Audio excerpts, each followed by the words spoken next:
Living down the line, I'm wondering where in the world. Many artists have covered a Bob Dylan song over the years. Given his throne in the world of modern songwriting, it only stands to reason his fellow musicians would want to honor him with a cover or two. However, not many have been lauded by the artist himself.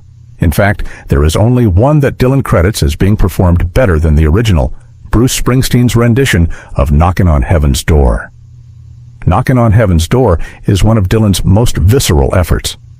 Several subsequent artists have released famous versions of this song, but Dylan is partial to Springsteen's live effort from the 90s. Springsteen never disappoints on stage.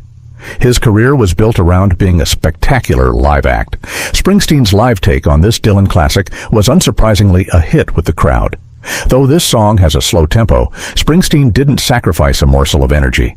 This subdued performance proves how adaptable his performing chops are. But don't take my word for it. Dylan once went on and on about how powerful this cover was.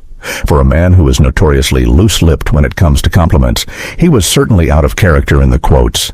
Incredible. He did that song like the record, something I myself have never tried, Dylan once said. I never even thought it was worth it. Maybe never had the manpower in one band to pull it off. To tell you the truth, I'd forgotten how the song ought to go, he added. Bruce pulled all the power and spirituality and beauty out of it like no one has ever done.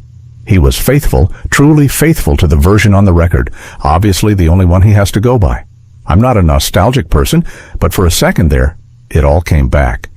Dylan went on to call Springsteen's cover conscientious.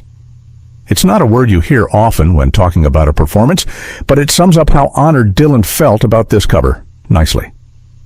Bruce is a deep conscientious cat, and the evidence of that was in the performance, he added. He can get to your heart.